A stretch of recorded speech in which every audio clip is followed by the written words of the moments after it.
Blessings. This is Robert. It's very hard to relate to others. Religion causes arguments, separation. Studying texts that are over 2,000 years old in the Bible, how is that relevant for today? Do they talk about meditation? Do they talk about the unity of all things? The unity of love and light? That's what's lacking. The connection.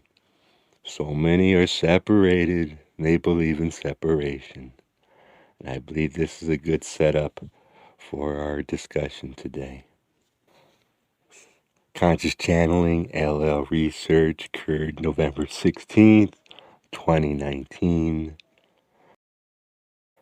I am QO and am aware of your query, my sister. You ask a primary kind of query which demonstrates the nature of your own journey and the milieu at this time in which your journeying takes place. On most third density planetary spheres, at the end of the third density cycle, there is a greater harmony in those of the population of the planet. This doesn't seem as anywhere evident upon your planetary sphere, and unfortunately this makes the journeying more difficult for anyone and for everyone upon the planet. The population of your planet, as you are aware, is drawn from many other third density planets which have gone through the 75,000 year cycle of third density, with the majority of the population failing to make the harvest and needing to find another third density sphere upon which to incarnate, so that another attempt may be made to achieve fourth density harvest. However, there is upon your planetary sphere a demonstration of the principle that as there is less and less success at achieving such harvestability, that the opportunities grow more limited for the entire population to make this transition. This makes much more difficult the path of each conscious seeker of truth which wishes to move in harmony with those about it. For when there are more entities making such an effort, there is a blessing to all within the grouping, so that there is far more opportunity to achieve the understandings that lead to the opening of the heart energy center in a fashion that allows the harvest into the fourth density, light that requires a certain stamina, shall we say, within the heart energy center. Thus, so many entities upon this planet, many of them of the designation which you would call wanderers, find themselves isolated in their home environment and neighborhood environment in a fashion that causes their seeking to become more of a solitary experience, and the gathering together in groups such as this one rare and more desired than ever before due to the knowledge, both consciously and subconsciously, of each conscious seeker that this journey is one which must, of necessity, be traveled in a solitary fashion for the majority of what you would call time. Thus each seeker carries a greater weight, shall we say, upon its spiritual shoulders, knowing that there is such an environment surrounding one that is lean or lacking in spiritual support, requiring each individual to become more responsible, that is able to respond to each situation that produces catalysts in the daily round of activities.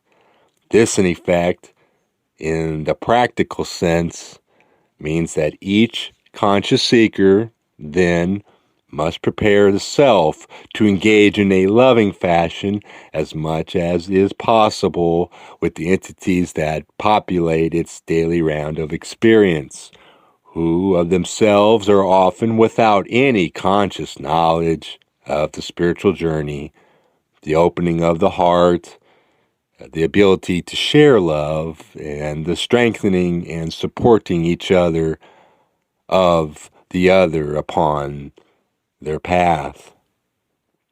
Therefore, there is for each conscious seeker then an opportunity to share that which is possible to share of the green ray energy center, the unconditional love that is possible to offer in some fashion in every opportunity of meeting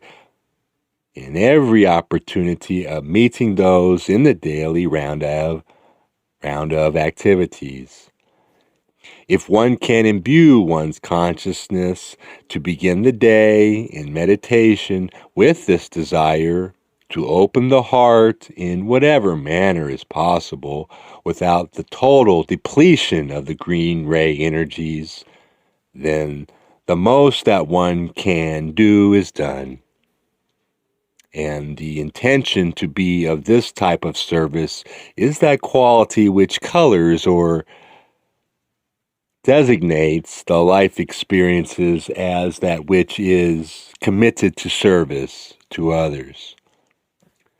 It is impossible for each conscious seeker of truth to make more of an effort in the sharing of love and of the light than is available within the being. If there is the opening of the heart to such an extent, however, that this imaging of the self being imbued with love, moving from the universe to the self in the heart and flowing from the heart outwards, then this type of a visualization can enhance the individual's ability to offer that which is already within the heart and amplify it and intensify it by the visualization of seeing the heart energies moving from the fourth density, which now engulfs your planet, outward from the heart to each entity that one meets in the daily round of experience. Then the conscious seeker of truth suffers less of the depletion that is likely when it depends only upon its own heart energies. Each conscious seeker, then, is well advised to be aware that there are many entities already within the fourth density environment who send you and all the population of this planet love and light on a constant basis. The awareness of this available love and light, then, from these entities and from beyond, can aid each in the processing of the catalyst that comes with each day's experience. Thank you, QO. Howdy, this is Robert again, and my 2 cents for the day. I personally have gotten to the point where I don't want to speak about the law of one openly before others because I get criticized, condemned, ridiculed, and it starts arguments. I find the best is to be quiet, smile, and love them, and radiate that love that is within me outwards to them. Because so often, words get in the way. I love you, my sisters and brothers. Blessings be in the love and in the light of our Creator. I love you.